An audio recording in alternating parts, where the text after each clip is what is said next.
Salve pessoal, Rafael aqui mais uma vez. A gente segue aqui na nossa série de reconstruindo a lib do React Query na unha.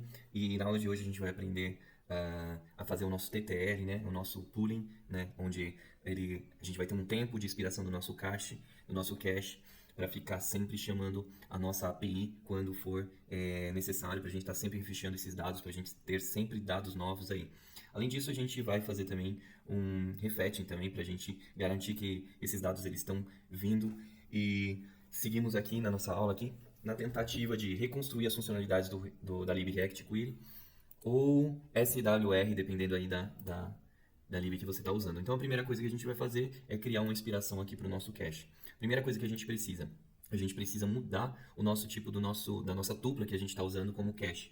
Então a gente vai iniciar criando um data, que aí sim o data vai ser do tipo N, mas a gente vai ter também um TTL-MS. TTL-MS vai ser um number que vai ser o nosso time to live, né? Eu não falei, mas TTL é a sigla para time to live. A gente tendo aqui no nosso get, então, primeira método que a gente vai mudar aqui do nosso fetch cache vai ser o get. A gente vai criar aqui uma const que vai ser o nosso expire. E expire vai ser igual a entry ponto TTLMS, beleza? E para a gente confirmar se a gente está dentro da expiração ou não, a gente vai comparar o nosso valor de expiração com o date.now, beleza? E se o date.now for maior do que o nosso expire, expire, aqui ele está reclamando porque expire pode ser null, né? Então a gente vai validar se expire existe aqui também. Então se date.now for maior do que o nosso expire, então a gente invalida esse cache. O que a gente vai fazer é this.cache, a gente vai fazer um delete nele. Um delete apontando para aqui, né? E a gente vai retornar null na nossa função aqui de get. Aqui ele está reclamando porque o tipo não ficou compatível com o que ele estava enviando anteriormente. Então o que a gente vai fazer é mudar o tipo aqui para que a gente envie só a data mesmo e que esse data tenha um tipo N. Vai ser semelhante àquilo que a gente já estava mandando antes, só que com essa diferença, né? E com essa validação agora, com essa guarda que vai olhar para expire, que vai olhar para o date now, vai verificar se o expire que a gente tem é menor do que o date now, e se for menor, ele vai deletar. E se for menor, ele vai deletar o nosso cache. Significa que o nosso cache, o valor do nosso cache já expirou. Então aqui no set, a gente vai fazer uma pequena alteração no set, que é onde o set vai ser muito importante, porque é onde a gente vai definir o nosso TTL. Então TTL-MS vai ser igual a date.now mais 5 vezes 60 vezes 1000. O que é isso? 5 minutos vezes 60 minutos, né? Vezes milissegundos. Então a gente sempre multiplica o valor. Isso daqui vai significar 5 minutos, 1 minuto, 2 minutos, depende do que você precisa. A gente vai colocar 5 minutos por enquanto, mas você pode mudar isso daí também de acordo à vontade a tua opção de inspiração aí do teu cache. Então a gente pode colocar aqui o ETLMS. Então 7 vai ser quem vai definir o nosso limite de time to live, beleza? Seguindo aqui, próxima validação, hasValid. Então, hasValid ele tem uma validação muito parecida, em que a gente precisa olhar para o nosso cache atual, olhar para o valor de expiração e olhar para o date now, verificando se o date now, se o horário atual, ele é superior à nossa data de expiração. Então, isso a gente já tem aqui no nosso get, a gente pode só copiar e mudar o retorno, porque o retorno aqui ele tem que ser booleano, então ele tem que ser false aqui também. Essas são as alterações que a gente precisa para validar se o nosso cache ele está válido dentro do TTL, se ele ainda não expirou, e se ele já expirou, a gente vai anular o nosso cache. Isso vai forçar com que o nosso fetch seja feito mais uma vez, seja feito novamente, havendo ele expirado, passado aqui por dentro dessa expiração. Beleza? Show! Agora a gente vai dar uma olhada como que está a nossa aplicação, como que ela está rolando, como é que ela está rodando.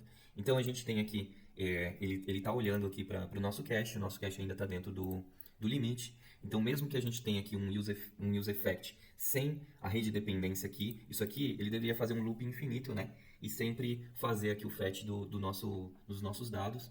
Então, quando ele está olhando aqui para os nossos dados, eles continuam válidos, ele não está fazendo esse refetch, beleza?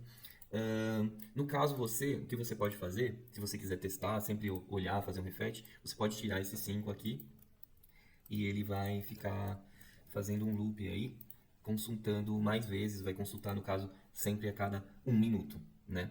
O que a gente vai fazer? Qual que é o próximo passo? A gente vai criar um pooling para isso aqui, porque isso aqui de certa forma ele vai ser útil se a gente tiver um pooling. Uma vez que a gente tem aqui essa validação ela só vai passar por aqui uma vez mesmo e vai sempre olhar para esse valor aqui. Mas vamos supor que a gente queira estar consultando essa API em determinado tempo, um pooling, o pooling ele vai fazer um refetch nessa API, ele sempre vai fazer um refetch de modo que a gente determina a gente determina um valor em que ele vai ficar sempre buscando os dados mais frescos que a gente tem na nossa API. Então, a primeira coisa que a gente deve fazer é colocar esse fetch data para fora do nosso useEffect. O que a gente vai fazer? Subir ele aqui e a gente vai utilizar a função useCallback para que a gente armazene o valor dessa função e a gente não fique recriando ela sempre desnecessariamente.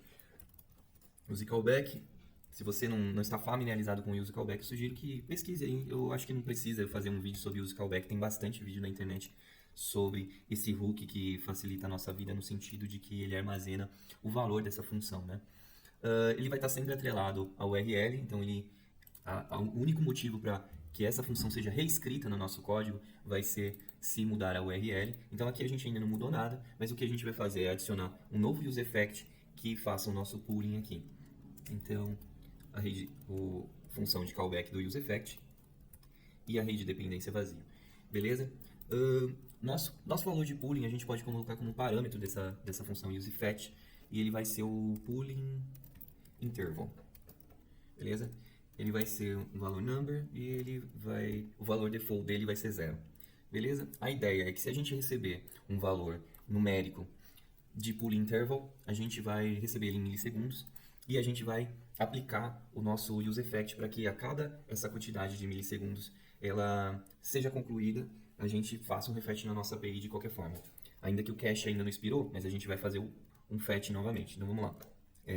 Primeira coisa, vamos validar se esse pooling ele é maior, ele é igual a 0. Se ele for igual a 0, a gente retorna aqui e essa é a nossa primeira guarda aqui dentro.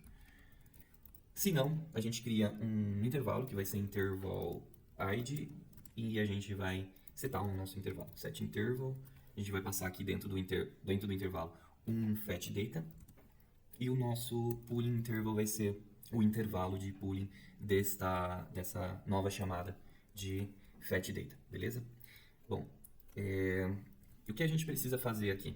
Toda vez que o nosso componente ele for desconstruído e tiver um set interval, esse set interval ele precisa ser limpo, né? A gente precisa sempre manter essa boa prática de toda vez que for mexer com o set interval do JavaScript, a gente sempre limpar ele para a gente não ficar fazendo o uso dele por debaixo dos panos ali, né? Para ele não ficar repetindo esse processamento eternamente dentro desse intervalo, né? Então o que a gente faz? Usa aqui o return do nosso useEffect, ele é análogo ao componente de demount da era passada aí. Ou seja, toda vez que o nosso componente ele for desconstruído, a gente vai executar essa função de return e o return aqui ele vai fazer o nosso clear interval do interval id. Beleza? Passando o nosso interval id aqui. O que acontece aqui? Return. Isso aqui não é nem uma iron function. Beleza. Eu acho que ficou claro, né, que o return ele vai ser acionado toda vez que o nosso componente ele for desmontado, toda vez que o nosso componente ele for destruído, de certa forma, né, entre aspas, destruído, ele vai passar por aqui e ele vai retornar, ele vai passar por essa função de return, retornando esse valor, limpando então o nosso intervalo aqui de pooling. Como a gente não tem nada, ele não vai ficar chamando esse pooling sempre. Então o que a gente faz aqui é lá no nosso app, posts, né? A gente emitir um valor de pooling, né? Pooling não.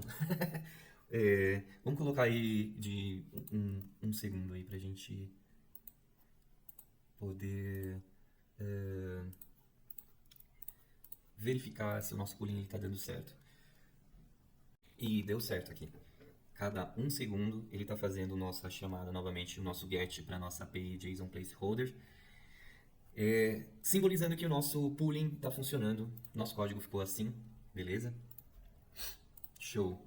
E é isso, gente. O pooling do React a gente consegue fazer dessa forma. Esse é o padrão de pooling que a gente tem para a gente expirar aí os nossos dados, manter o nosso cacheamento aí sempre fresco, né? O que a gente vai utilizar, muito provavelmente a gente não vai utilizar esse valor de 1000 milissegundos, né?